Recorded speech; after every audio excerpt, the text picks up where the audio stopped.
Stewardess, what's the in-flight movie today?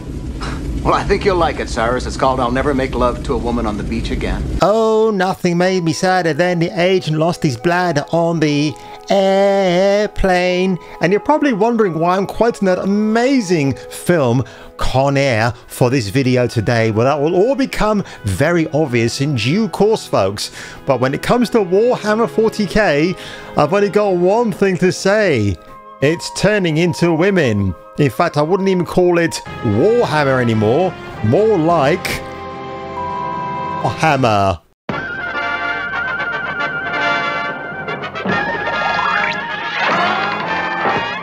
Flashing through the sky, he's a go-go guy.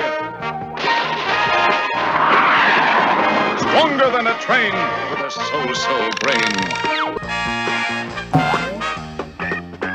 He's fearless, careless, a little too careless. Approved by 1970s Robert Redford.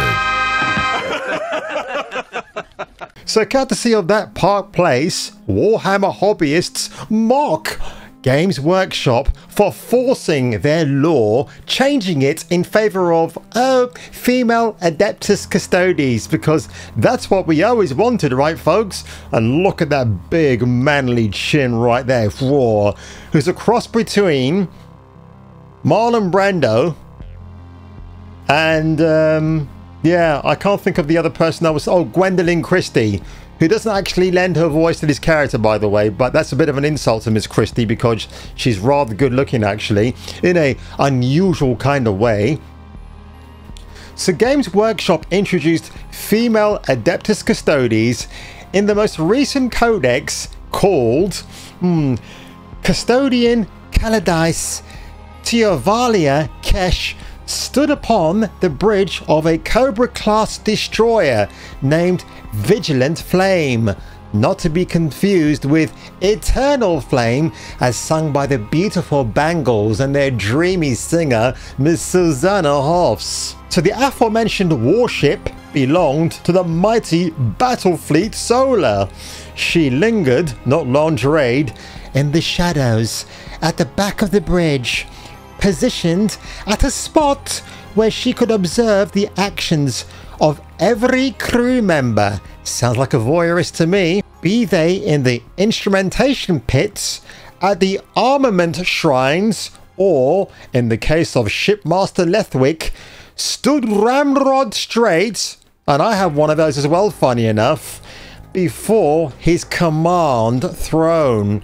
Oh, sounds rather saucy. The official Warhammer account on X confirmed the authenticity of that cursed codec and declared that female Custodes have always existed. Yet Mark Grums, aka Mark Kern, yeah, that dude, who is a bit of a thorn in the side at the moment for game developers everywhere, actually refuted this by posting an article on Twitter X this year confirming that for the first 10,000 were created have always been female custodians is not correct. In fact, he goes back to 1987 when Lethal Weapon 1 was on the cinema, directed by the great Richard Donner.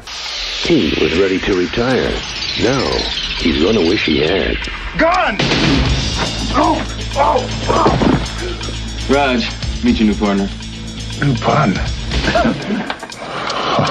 Too old for this. This is patently untrue because the Adeptus Custodes were the Emperor's inner guard as opposed to his inner thighs, the members of which are privileged, coming from noble households, attending to his needs if you're picked and chosen, receiving and recording his directions. These men never left Earth and only rarely leave the Imperial Palace, an endless black hive of forbidden technology and subterranean passages, if you get my drift, delving deep within the bowels of the planet, which is why Henry Cavill and many other millions of Warhammer 40K fans have referred to it as the grim, dark fantasy universe. Just the sort of thing I like to eat for breakfast, if you ask me. So Kearns also shared excerpts from 2017 and 18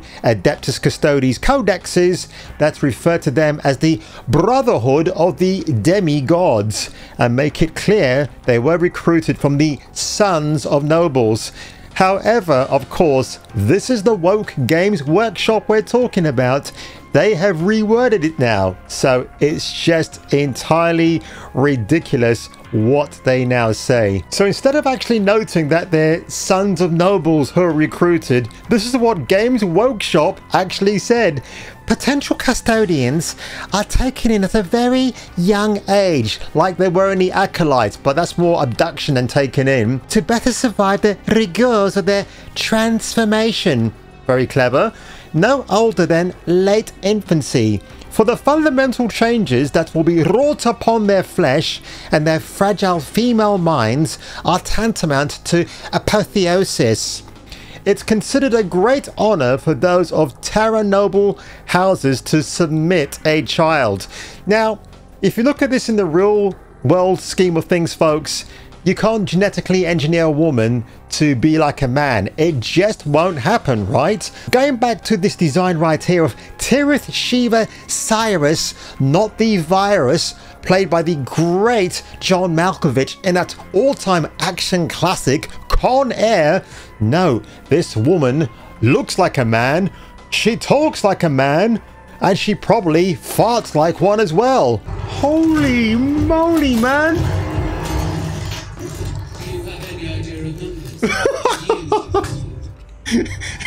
Is this the female Bruce Campbell? Groovy. Oh. And of course, ladies and gentlemen, the reason why Games Workshop are doubling and tripling down on females everywhere taking over the men's role in the Warhammer 40K universe is because they have a series that's been out for a while called the Teeths, and I am teething right now with absolute frothing urgency because I've got a fly in my room and I'm going to kill that son of a bitch in a minute. Dirty, nasty fly that makes maggots. But anyway, when I talk about Warhammer 42, there is a glimmer of hope, ladies and gentlemen, because of course tomorrow Space Marine 2 is officially released and I've seen the gameplay, which looks absolutely frothingly awesome. It really does. They've taken cues of the original Space Marine, they've tweaked it here and there, and yes, you can actually put your helmet down and get your motor running and kill Tyranids absolutely everywhere. Of course, this is going to be just a minor fluke where we get a Western game AAA that's going to do really well, and then of course we had the Fate of Concord, all of Sweet Baby Inc.'s ilky, filthy rubbish so far, but of course we've got Awakening 9 coming out soon, which is going to be another awful gaming disaster, and of course Fair Games, headlined by Haven Studios' Jade Raymond, who I believe Jeff Keighley has a very secret crush on. The same Jeff Keighley who ruined E3 and is now married to another man. But if I were you, ladies and gentlemen, and if you were me, you might want to return for the next video. And is preceded by the award-winning short, No More Steak for Me, Ever. Funny fucker, aren't you? Hello? Who said that? Oh, hello? Can you hear me? Hello? Hello? I'm here. Can you see me? I guess not, because you're 100 foot high. Tune in next time, Space Freaks, and hear your doobry go ping in the next gripping installment of Kung Fu Hot Dog.